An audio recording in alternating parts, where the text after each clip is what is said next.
Hi, we're into episode, I don't know what not, with AV Consulting. We're here with Ali Shariat today. He's visiting us from London, and he's in a very interesting area of, I don't know, digital marketing or marketing, might I call it, Amazon marketing. Amazon marketing. And with New Zealand in particular, things lag a bit. So we're still optimizing on search engines, whether PPC or organically, etc. But as we're going to delve into our conversation momentarily, it's good for people to know that marketplaces in other bigger economies are evolving, expanding, and are becoming search engines of their own. Yeah. And similar kind of marketings are being conducted in there, and brands, especially products, rely on it. And because inventories are a bit different, obviously the tactic, the strategy are a bit different. So I suppose, long story cut short, you got to be everywhere. This is for those of you who are interested, who have products to sell, or are interested in selling products and wondering where the game is going to be 2, 3, 5 years from now on in New Zealand, by kind of noting where the game is actually right now in some of the biggest economies such as EU, UK, and the US. So let's get started into it. Let's talk about Amazon marketing. How did you get into it? What do you guys do? Tell us about it. So the agency I run is called This Way Up, and we do the strategy and execution for brands that want to launch on online marketplaces, like you mentioned. But independent of This Way Up, I have a company called Coconut Merchant, where we help farmers around the world. We buy coconuts from farmers, produce them at source, and then ship them around. And when we started, just like I guess here, if you're starting a brand, a food brand in particular, if you're selling a supermarket, it's really hard to get in front of on a shelf. So what we did was an unconventional approach at the time, and we started selling on Amazon. When we got to number 1, then the retailers started to listen to us, and we got supermarket listings in all the big supermarkets.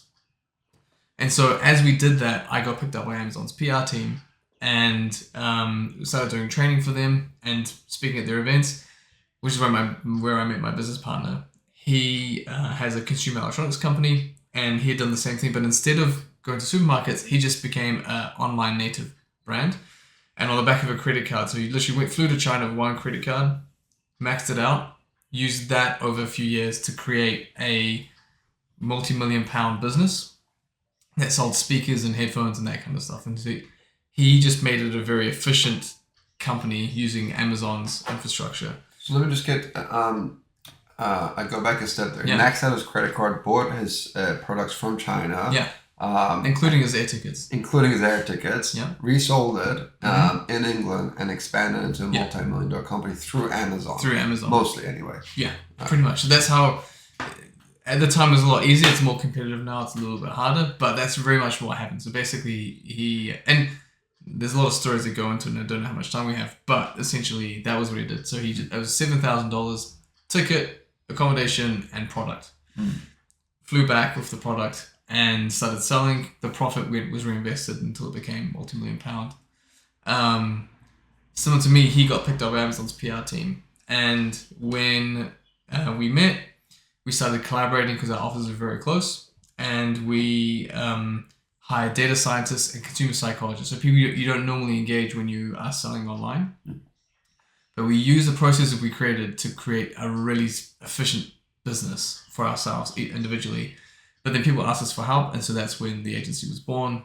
And it started with just me and him. This is right at the start of COVID. By the end of it, and now we're a team of 30. We have 120 brands with 3 country offices. We work with brands like Hershey's and Reese's or Ocean Spray, through to small brands that are just starting out like our own. So I suppose just to go back on the chronology of things, you guys sell coconuts and are doing quite well on Amazon. Therefore, they invite you to their events. Your business partner is selling consumer electronics. He's on a similar path, but with consumer electronics. Gets a lot of recognition. You guys meet, do really, really well. Do the same thing for a few other people and clients Bam, COVID hits. You guys are born 3 years later, 4 years later. Exactly. at 30 employees, a few different offices, three different countries, three country offices, and maybe a fourth coming. Maybe a fourth. Wow, that is incredible achievement of growth, man. Yeah, it's fortune, I guess. Just if it had happened before COVID or after COVID, it'd be a different situation. So we're just lucky to be there at the right time. Still a lot of hard work and perseverance, man. Let's delve into Amazon Amazon marketing. For a lot of people in New Zealand, I think they're maybe quite unfamiliar with it. Yeah. Thinking, look, you just post your product up there and start selling. Yeah. There's a bit more to it, similar to people who are unfamiliar with search engine, and saying, man, we just start our website, put some products up, and hopefully start selling. It's a bit more calculated than that, isn't it? Yeah, it's a lot. It's more sophisticated. And there's a little dynamic that I think, to give it context for anyone who's in New Zealand and maybe even to some extent Australia, where that habitual habit of buying online isn't entrenched. But if you imagine, so if you're in New Zealand, the longest drive you're probably going to have to get to a Westfield, a shopping mall, is maybe 20 minutes. But in the UK, it's realistically going to be about an hour, right? So just to go shopping takes time. So here, because there's less things to do necessarily, especially in winter, going to a shopping mall is an activity. There, it's an inconvenience. And so what you're after is a method of just getting things that you need quickly. And Amazon has that delivery thing down perfect. So essentially, I buy it in the morning, it's with me in the afternoon or the next day. So there's that certainty and convenience. So if you, and it's really important to imagine that pretty much I very rarely go to a shopping mall now. If I go, it's maybe once every 2 months. And so going back to your question, because there's such a heavy habitual behavior around shopping online, including groceries. So there's online specific groceries. Imagine if Woolworths had no physical stores and only existed online. There's a supermarket that does that in the UK called Ocado. So that behavior is very heavily entrenched. And so when you're selling on Amazon, it's not as simple as just put it on, because a lot of people are doing that. So there's a lot of products on there, so you have to be a bit more sophisticated in that, in selling. What those things might be, you have to build a whole strategy around it. But it's essentially, if you break it down, it's going to be create an optimized listing, get reviews, start advertising.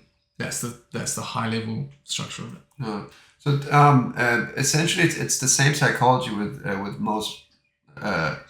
more marketing approaches. You remove barriers to entry. You remove barriers from people to buying. That's what keeps people back. Obviously, finances, getting to it, returning concerns, whether it's going to be right from you or not. But that's what Amazon's done really, really effectively. What's the barrier for online shopping? Well, delivery and time delays. Amazon is more or less made that a non-factor, and especially with countries like UK it's an inconvenience. You have to spend an hour just to get there. It's an entire day's ordeal. Amazon has swapped in and here's the world of market products that you want, And there's another really good point. So that's really, you hit it nail on the head. And the second part of that, so there's the convenience. And the second part, which is a major concern for most online shopping, is trust. Am I going to get the product that I think I'm going to get? And if I don't, what's going to happen? And so Amazon's built a lot of trust within their platform, so that sellers are heavily constrained, or they make sure, police, to make sure that what they're advertising is what the customer gets. And the second is Amazon says they are, and they very much are, very customer focused. So if the customer is unsatisfied, easy to get a refund. Very, very easy. I think Amazon has been pioneers in that. Prior to Amazon, people felt awkward about returning stuff, getting weird looks from salespeople, managers, and retailers. Amazon came and said, screw this. You can return whatever you want. Give us whatever reason you want, as long as it's even slightly plausible. We're not going to argue, ever debate with you. As long as you're happy with us, we think in the long term you'll come back to us and keep buying. And has made it an ecosystem that sellers cannot disagree with this. And I know Amazon gets a lot of slack for other stuff, but I think that's one of the better stuff it's done. It's genuinely very, very customer friendly, especially like in the US, where some of my experience comes from. It's a bit easier to return stuff, and that is a barrier to buying as well. Is this going to be right for me? Can I return it later? In New Zealand, it's a little bit tougher. I think you do get a little weird looks. But yeah, thankfully Amazon has reduced, so that's reduced the pain point of whether it's right for me and it's returned later, and the delay I'm going to get later. Therefore, those malls are not going to be the inconvenience that you got to go through of going to shopping in a mall is no longer there. Exactly. What do you guys do to promote products on Amazon, or why do stores really need you should need your services? So this touches on the next part, which is Amazon's, as well as those first two bits, convenience and trust. They have the world's largest, well, they say they are anyway, the everything store. They have a huge selection. So because of that, 63% of all product search starts on Amazon, which if you digest it, that means more people start their product search on Amazon than they do on Google. So if you're looking for a product, if you imagine in the New Zealand context, if you imagine every time you look for a product, you went to Trade Me first and you look for it on Trade Me first. That's the habit. And they've entrenched that so heavily that in the UK, the stats even higher. So in the UK, it's over 80%. So any brand that wants to have some form of e-commerce strategy has to incorporate Amazon into their model. Even if it's capture the customer on Amazon and then send it to my website, they need to incorporate it, because the other part of that is all products will probably end up on Amazon in some way, because there'll be a third-party seller who will buy it from a wholesaler maybe and then sell it on Amazon because they can make a quick buck. So you need to be on there so you can manage what that looks like and what happens there. So just to break it down for the audiences here, for some of us at least who are a little bit unfamiliar with the digital marketing territory, we think all searches start with Google. Yes, 90% of searches or actually they're losing search share now. But anyway, around 90% of searches do start on Google. But when you break it down as to where what those searches concern, whether it's for search for information or product, you realize it splinters off. Different story. It's a very different story. If you're a product, you're never gonna probably go on Google. Google, yes, has shopping. We do Google shopping as well. It's important to be there. It's important to be everywhere. But if you're looking for a product, you might in New Zealand. There's Mighty Mind. If it's a brand new product, probably Mighty Mind, Trade Me. In bigger economies such as the United States and England or the UK, it starts on Amazon. It's got the inventory for it. In marketing terms, we're talking about the inventory. We're not talking about actual goods. We're talking about the placements to show people's products. And that makes sense. Like Google doesn't really, its search engine, it's designed really, really well, but it's not designed for a product showcase inventory. It's designed for giving you information. Exactly. Shopping and product was more of an afterthought or something that developed later, whereas Amazon is designed for getting you the product you need at the time that you need it. It's a selling machine for products. Yeah, exactly. And I think that's a big part of it. Whereas, and again, the dynamic is a little bit different with, say, a D2C website. So even if I go on Shopify and I create an amazing website and I have traffic, that traffic may be broken up into people who are wanting to understand about the brand, who are wanting to get information or wanting to purchase. Whereas on Amazon, it's a very high intention to purchase. So they're not, people who are coming to Amazon are not coming to browse. They're coming to shop. They're going to buy a product. And so the ROAS, the return on ad spend is way more efficient. And of the daily active users, there's a lot of them, and they are coming on very regularly just to purchase. And it's I'm sure anyone who's kind of done a know or spent time in any of these countries, you may have 4 or 5 parcels showing up at your door every day. Now there's a whole ethical question around that. That's separate, but the behavioral question still remains in that people are buying a lot on these platforms and on these marketplaces. Yeah, the ethical part is that people are getting addicted to buying, and it's no good for anyone. But if you're selling products, you need to be on here for all these reasons. you've mentioned. Just to go down, delve deeper, I think we kind of established a need to be on these platforms. Yeah. For New Zealanders, not today, definitely tomorrow at some point. What do you guys do to get products up on Amazon? Yeah, so the first thing is to make sure that the listing is optimized. I think that's the most important part of it. And there's no point driving traffic to a listing that isn't going to convert. What do you mean by optimize, though? It's a good question. So it needs to have two things. It needs to be set up in a way that's going to come from search results. And the other part of that is likely to convert. And by that, I mean, whenever anyone's buying a product, they have a subconscious checklist of things they want to see in that product.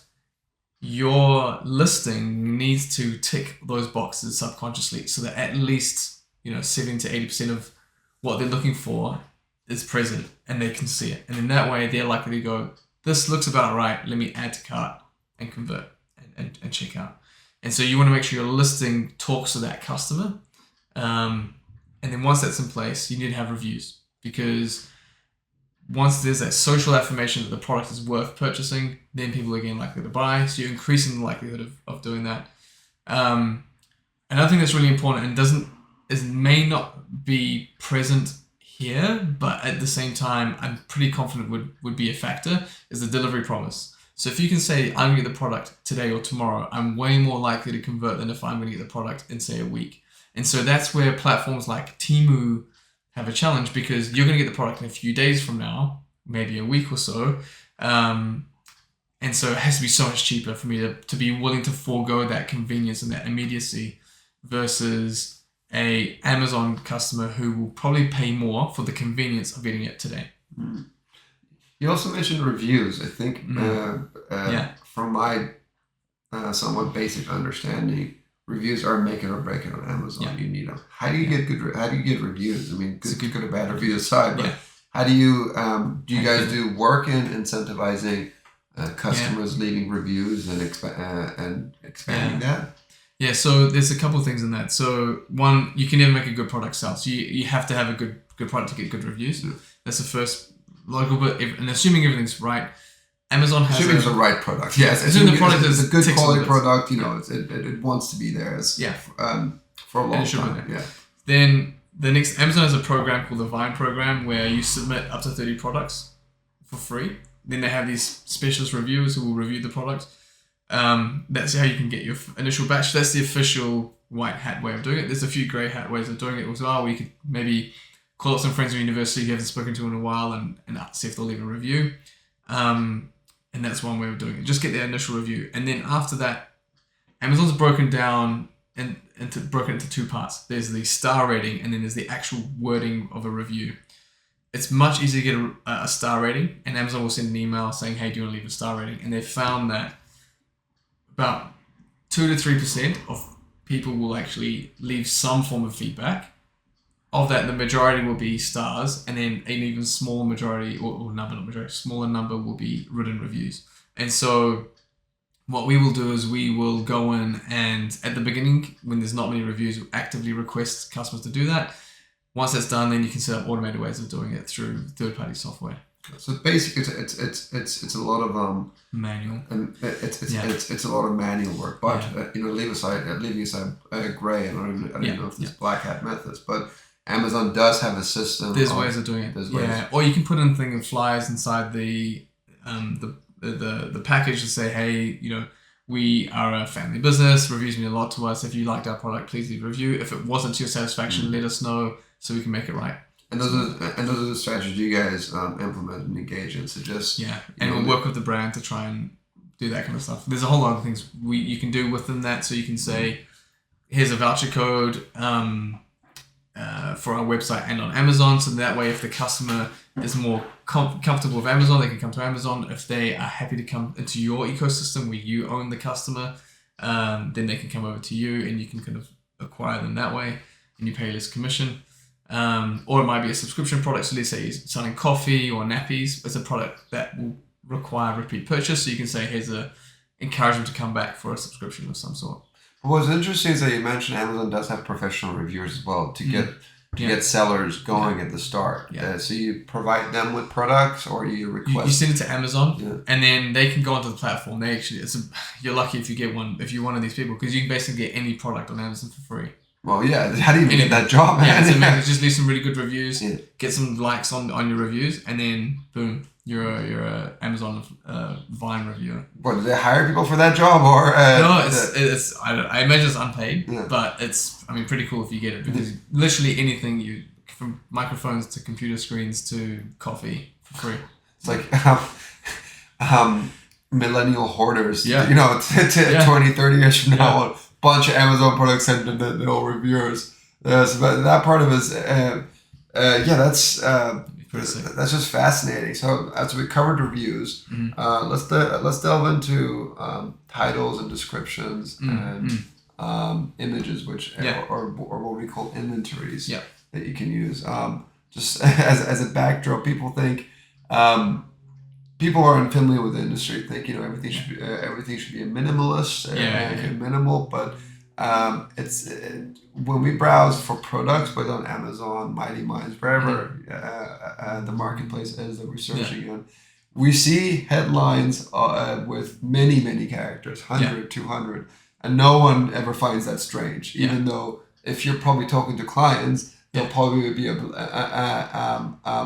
maybe even turned off if you suggest a 200 character headline. How do you what do you use in headlines and descriptions and pictures, and why? So I think any heading, and I think this logic applies to even D2C websites. Essentially, headings need to do two things. One is convey the what the customer's going to get, and the second is be optimized for search results, so that the customer, you're basically any keywords that a customer's likely to search when they're looking for your product are peppered into the description or the title, so that way the algorithm knows this query and this product are linked, so therefore bring this up in search results. In terms of the description, I always recommend the adage, and this philosophy applies to both the written words and the images, which is essentially features tell, benefits sell. So you want to features will just tell the customer, and they apply and they speak to the logical mind of the customer. The benefits speak to the reptilian mind, the emotional mind of the customer, and you want to convey those benefits really efficiently.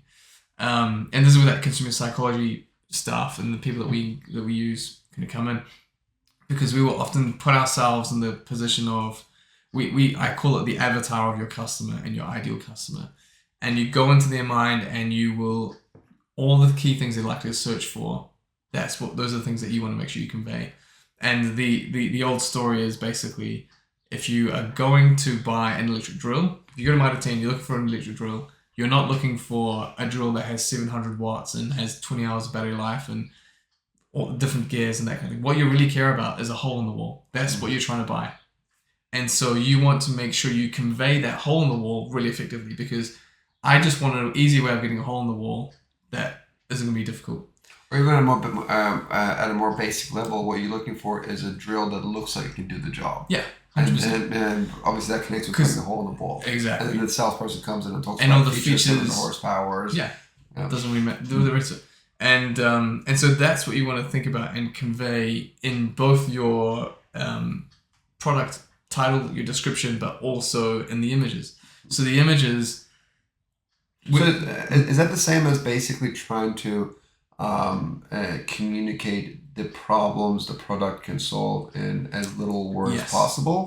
How will I feel at the end once I've got this? So if it's an aspirational product, will I feel towards that aspiration? If you're selling whiskey, you want to have some sophistication maybe, or a sense of refinement, and maybe something I can gift really well, so therefore I'll feel good gifting it. So you want to convey that really effectively, and that might translate to things like the provenance of the product and how it's a unique batch and that kind of stuff.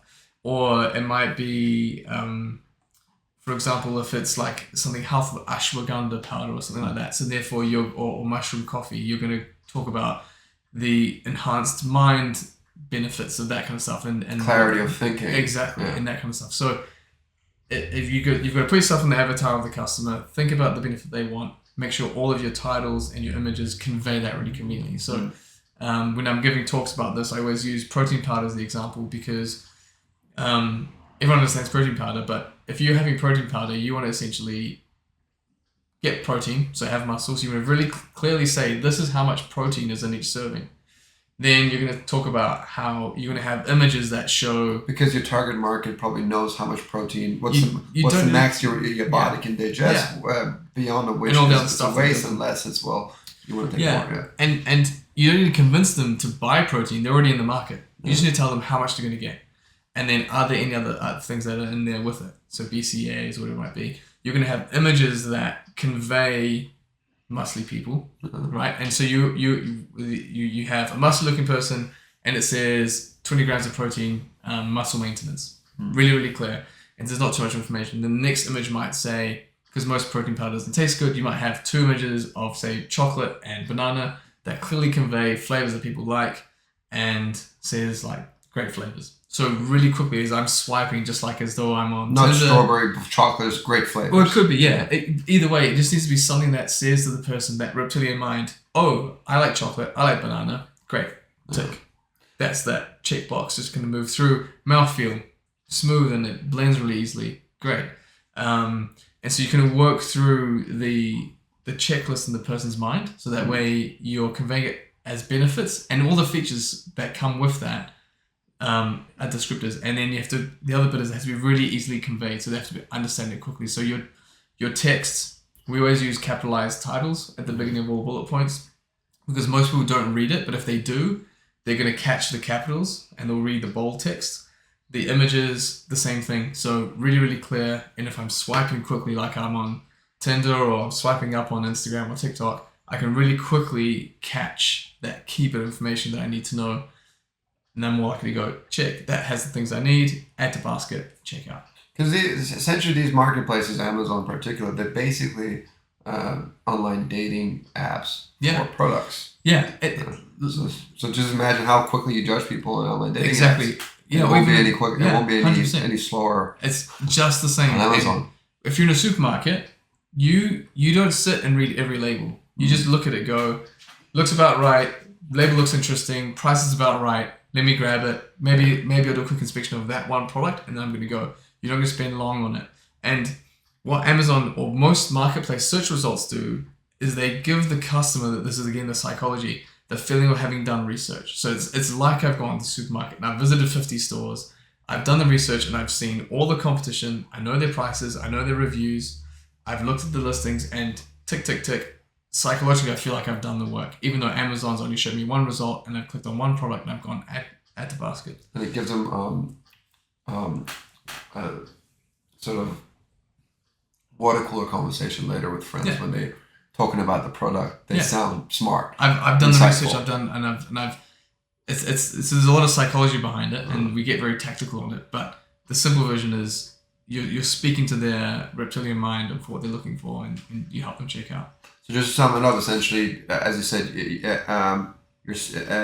you're communicating with the reptilian mind, but you want to make him feel that they've done the research, that they've done the hard logic work, has been engaged, and the logic's been engaged, whether it has or not, different story. But at least you want to make him feel that way, at ease, and also communicating those benefits of the pain points that it solves. It's all relative. Whereas most markets say, no, don't go big on data and numbers. But for example, protein powders, you communicate 20, 25 grams of protein per serving. But if it's a mushroom tea, well, it's probably the consumer is probably not going to be as educated on the molecules that mushroom tea. Or how much you have to have, because you have to have a lot of mushroom coffee for it to have benefits. Right? Yeah, or how much, so you just say, But I feel like I have. So I've been engaged psychologically on it. So for that product, for example, you won't be engaging in numbers as much. You just be engaging as feelings, I suppose, clear thinking, more focused. It's organic. It's all naturally produced. Because every product's different and every customer avatar is different. So you speak to that customer avatar.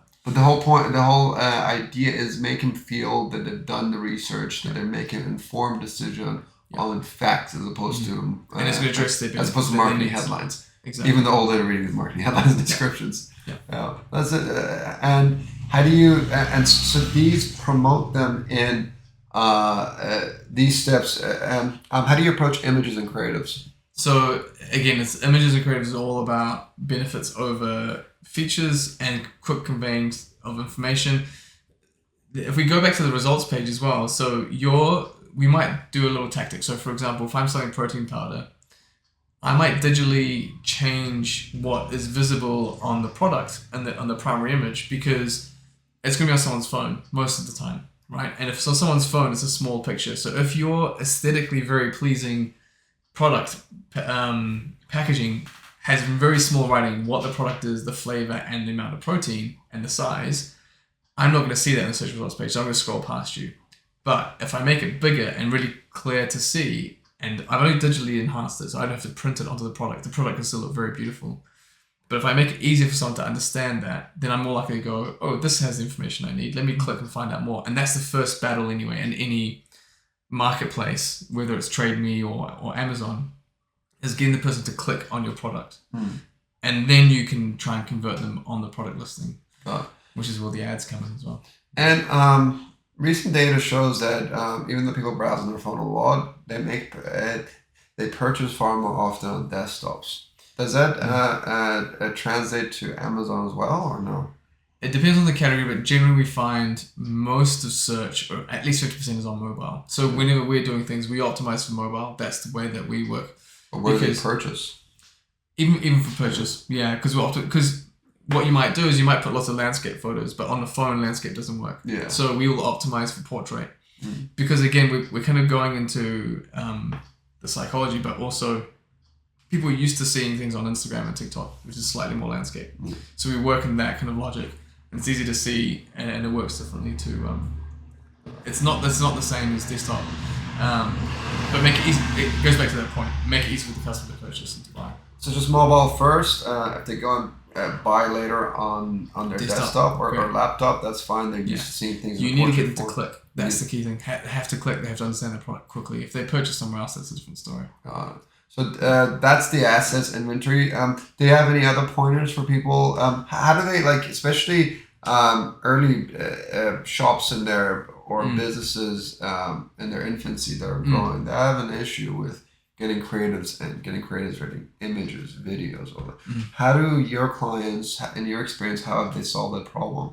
Getting the images onto the listings, or to just getting it to work on? Getting it or just producing the images, or just producing the creatives. Yeah, we have an in-house design team. So generally we'll just say, send us your brand guides, and we'll produce everything for you. Otherwise, little hacks, if you don't have someone like us, then you could use Canva. Or what I would recommend most of all is, if you're not going to spend much money, spend it on your images, because that's what's going to get the most of the selling. So it may be worth hiring a designer or a photographer, at least for that part of it, to at least create some templates for you that you can get sent to someone on Upwork or Fiverr to produce for cheaper. But that's how we would start. Got it. So we got the inventory done. We got the headlines and descriptions, how it communicates. Where does that go next? Yeah, where does it go next? There's two things that are important, and so one of them is make sure you have a very short delivery promise. Amazon has a fulfillment network of their own, fulfilled by Amazon. So if you imagine, if you could send stuff to a warehouse owned by Trade Me, and every time the order came in, and Trade Me would go and pick up the stock and send it for you, so that way you don't have to go to the post office, or no one will come collect it from your house or shop. So Amazon has a system for doing that. A quasi drop shipping kind of thing, isn't it? Yeah, it's third-party logistics that they have in-house. They have their own van, so they control basically from the warehousing all the way to the delivery to the customer. So all you do is say, Amazon, here's 100 of my products. Let me know when I'm running low, but deliver it and take it back when time calls for it. Yeah, exactly. And so that means that I don't have to worry about the delivery part of all customer messages and actually just the physical postage. Amazon takes care of that. Because of the scale that they offer the service to, they get the best postage rates, so it's usually cheaper than anything I could get privately. And it's really effective. And if you use that system, you get the Prime badge. So then you get the customer, the customers get free delivery. They get a lot of trust in that system and delivery as well. And then they're likely to get same day or next day delivery. So that's really important. Make sure you've got a really good short delivery promise. Then the second is to start running ads, because Amazon's all about visibility. Or actually, generally, all e-commerce is about visibility. And on Amazon, the search results page is essentially real estate. Every square, every unit has to produce a certain amount of revenue for Amazon. So if you're a new product, you're going to be right at the bottom because you've got no track record. So to skip the queue and go to the front, the first 4 or 5 positions are usually paid for. So you run ads. And as your ads convert, Amazon realizes, okay, so for these keywords, this product does really well. Let me give it a better organic position, which is quite converse to say TikTok or Meta. Google or Meta, because on those platforms, you're not going to get more visibility if you convert more. You will get more visibility if you improve your SEO. Whereas on Amazon, you will get better visibility the more you sell, because Amazon makes money on both the click on your ads, but also a commission on each conversion. That's skin in the game. Yeah, exactly. So they are incentivized to give the best products the best visibility. So it's more they have direct financial interest in promoting your product organically when it does well on PPC, on promotion. When our audiences hear PPC, that it's synonymous with Google, but essentially every platform that has traffic, that sells stuff or has opportunity to sell products has some form of PPC advertising, and Amazon has theirs. Except here, we can reliably say that if you do well in that, you're going to improve your organic ranking. With Google is more of a guessing work because it's a very it's a much more of a complex algorithm, and they don't have a skin in the game as much as Amazon does. So it goes up the chain. What happens next? So then, as you get more visibility, essentially what's happening is retail customers, when you're starting, you're going to pay for your first few customers. So 30% of your sales when you start will be paid for in terms of revenue.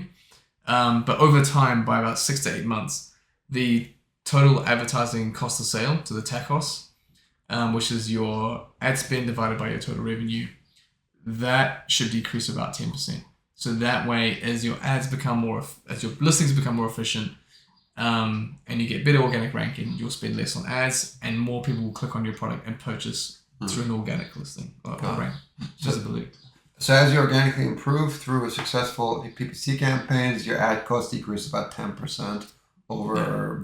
should, to about 10%. I mean, some categories a bit more, might be 10, 15%, depending. Some are very competitive. So. But around 10%, which goes to another point. There's no silver bullet here. And you can't make magic happen and travel. Some of us used to travel 1,000 nights road in 1 month, like 10% savings and as your media how many spend. months did you mention? Yeah, about 6 to 8 months. I mean, it's a win. Yeah, my listings are around 6%. Yeah. We have some that are 3%. We have some that are 15%. But that's the kind of rough range that you're looking at. It's a win. That is a win. You're not gonna hardly ever is gonna everyone unless they go viral and something very, very unique happens.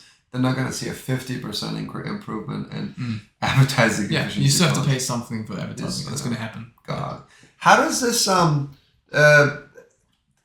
I miss anything else on Amazon key points that you wanted to go over? I think that's the key thrust. So essentially, having optimized listings, and having reviews, having a really good delivery promise, and then working through and having really well-structured, well-optimized advertising campaigns. And for the next part, basically, people who are starting in this in the digital space, selling products, or wanting to make money online in one form or the other, whether it be a brand or a freelancer, will always sometimes get lost as to where to start. How do these products fit into the bigger universe of digital inventories, of Meta, of Facebook, of TikTok, of Google? How do you connect the dots? Of even your own website, Shopify, because if you're not as familiar with it, like, okay, do I start a Shopify site, put some products up there, then go Amazon, or do I go Amazon first, or do I just drop ship and advertise on Meta? There's a million and four different ways of doing this. How do you all connected together, generally speaking? Yeah, or explain how do you connect it together? Good question. Yeah. There's a talk I give on this, and it's a longer story, but the simplified version is depends on your strategy. Essentially, Amazon is a selling machine. It's very good at selling and converting customers. It's not a good educating machine. So it depends on what your strategy is. If you want to just sell units and get to a position where you can then do what I did and get supermarket listings or get rankings, because it's objective, your whole market is on the platform. So if you can outperform everybody else, it should be a no-brainer for a retail buyer, a supermarket buyer to say, yes, let me put you on the shelf because people will probably buy your product. But it's a terrible educating machine. So if you need to explain to people what is mushroom coffee, why should you purchase it, all those things around that, it's not very good for that. So therefore, you need to be on somewhere like Meta or realistically TikTok, where you can educate people very quickly, have them understand the product, and then because of their behavior so heavily entrenched in purchasing on Amazon, they'll come through to Amazon or your website. There's a trade-off as well, which is technically Amazon owns the customer when they buy on their platform. So if they buy on your own website, you own their customer. You can capture that data a lot differently, and you can retarget them a lot easier. So there's a trade-off there as well in deciding where you go. And every company is different. Every strategy is slightly different. And it depends on what's important to you guys. But basically, educate other platforms, sell on Amazon. That's the kind of rough rule of thumb. So just to put it in perspective for the audiences, when we say educate, we're really just talking about the sales funnel here. Yeah. The top of it is awareness. Educate, consideration, make sure people know about you. Mm-hmm. People are not going to search for something they don't know about. And if it's a product that's a little complicated, that requires higher involvement. Perimenopausal skincare, like, what is that? Why would I buy this? Why would I look at this? That's one of our clients. They charge 4 times the rest of the market, right? So why pay for something that costs 4 times as much as everyone else? Well, that can't do that on Amazon. What's perimenopausal? God. Yeah, it's like a whole category. It's a massive category. It's a huge niche space, but people don't know about it. No. And considering that at least 50% of the entire population is affected by or falls into this category at some point in their life, but you can't educate people on it. No. So social media is where you do that, and then they come to Amazon to purchase. Yeah, so I suppose the questions here to ask for business owners and retailers is, what do we need to do to get the sales? Mm-hmm. Do people need to know about us? They need to be educated us. This is a known category or an unknown category. And just think about how the inventories at each platform, I suppose I'm understanding it, fits that goal or purpose. Yes. If it's educational, obviously it's anywhere with feed engines, TikTok, Meta, etc. That's the difference of feed engines and search engines. You don't search for anything. And it just shows it, pops it to you. And then, but those places aren't, if I want to sell, well, where do people buy and search to buy the most? Yeah. Primarily in most major economies is Amazon. Yeah. And you link it all together and absolutely. And for any New Zealand business or market, or anyone who's trying to break out of a small market into a large one, essentially a great way of doing that and testing things out is Amazon. So let's say you want to break into the UK or US market, but you're not sure and you need to convince a distributor that you are worth taking on. So if you were to launch onto Amazon on those markets, you can find out what are your top products, because you'll be surprised sometimes something that's popular here will be not popular there, and vice versa, and something that isn't popular here will be very popular elsewhere. 2, you can instantly just show to people, this is the feedback. Here's the rate of sale. You can understand what's involved in shipping your product to the other country and selling it as well, all the mechanics behind that, both in terms of regulations and in terms of any taxes. And then you can establish a customer base. So then if you are going to head over to a distributor or do it yourself, you're going to go in with a much stronger position, because you can say, I've already got these customers here.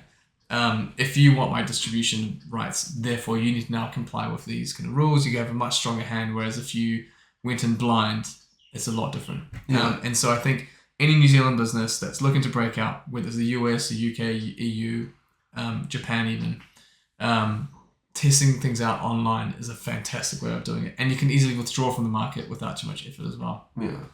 Relative to other options being available, Amazon is one of those platforms where it's most likely it's a good case study to show whether something's going to be effective or not effective. And hopefully, if it's a successful test run, you can leverage that data to attract investors to go in those markets, pitch to people, do whatever it is you need to do to expand. Exactly. Got it. And just the last point, your people's websites, online stores, where does that come into the mix of things?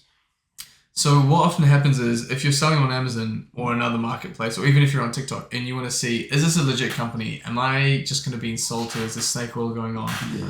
You will probably go to Google and search for the company and make sure they're legit. So what we tell people, if your budget is limited, because the high intensity and intention to purchase on Amazon, run your traffic and spend your ad budget on Amazon to grow the company, but have your own website as a backup for D2C sales. So you still, if people are more happy to buy from you directly, great, let them do that. But they can also check you out and make sure that you're legit. Once they know that and you're in the ecosystem and hopefully your business has grown because of your Amazon work, then you can drive people to your D2C website. You can grow that site further, and all the data you capture on Amazon, which is pretty much the whole market, you can use that knowledge and apply that in your meta ads and drive more efficient traffic to your D2C site. So if you're limited budget, that's what we recommend people doing. So I suppose there are three theoretical engines here concerned. Your education engine, which is on feed engines, TikTok, Meta, etc. Your credibility engine and trust, which is mainly your website. Yeah. If this company cares enough to have a website and have it set up well, and for it to be compelling and convincing, they're probably not going to be snake oil businessmen and snake oil sellers. And third is a selling engine, which in most instances, in most major economies, comes to Amazon. And then after that, the buyers are unpredictable. You don't even know what they might do, so they might go to your website to buy. They might buy from your Facebook ads. They might go to Amazon, but they all end up working together in some combinations of ways. The whole thing comes together. The whole thing comes together. And I always say when I give this talk, I talk about it as your e-commerce strategy isn't just one thing. It's lots of strands of threads coming together to create a larger mosaic. And I always give the example, it's like a Persian rug, right? Lots of threads coming together to create a much more beautiful, powerful tapestry of things together. And that encompasses everything from the platforms you're on through to your packaging, through to your customer service, the data platforms you're using. It's all these different threads that come together to create your e-commerce strategy. And then Amazon is part of that along with your D2C site. Or if you're a handcrafts product, it might be Etsy. But either way, that marketplace strategy comes all together through the different strands to create something. And there's also the familiarity part of the things as well. People just evolutionary, we're at ease and we're trust of, we see that we see more of. Strangers and unfamiliar environments and unfamiliar products puts us on guard because evolutionary speaking used to kill us. So it's about being seen properly, whether it's an explanatory video or the right inventory or your website visiting it, enough that people trust you. But I really like the mosaic. The Persian rug mosaic analogy. I'm going to use that from now on and actually plagiarize it. But I mean, if there's anything else you think we should go over, but this has been a really, really good talk. Hopefully it sheds some light for the audiences as to where they should start and where they're headed. Did you want to add anything else? Let's talk about your company briefly, Brian. This Way Up. We talked, I suppose, in splinters about what you guys do. I know you guys help people, but let's put all that together. So we do the strategy and execution. So anyone who's looking to enter any of the marketplaces, we will do a feasibility assessment, both in terms of the size of the market and their products to make sure they can make money. And we will do the strategy part, and we'll also do the execution if they need it. It's just an Amazon, right? We do Amazon, but we do Walmart, Target, Etsy, eBay. We're marketplace specialists. Got it. So specializing in marketplaces. So not D2C sites, not Meta. We just do marketplaces. Selling products on marketplaces. Whether it be Amazon, primarily Amazon, Etsy, eBay. Walmart has a website. So all of those basically selling on those. So people want to promote their products, expand it, get impressions, get clicks, and test out a market on these marketplaces. You guys are the specialists to go to. Well, Ali, thank you so much for your time today, man. We're going to catch up or more podcasts. This stuff is just fascinating, interesting. Great, but I could go on for like 3 hours if people hear me out. We can geek out. Yeah, well, yeah, geek talks are good, man. I love it. Thank you. Thank you so much. Thank you. Thanks.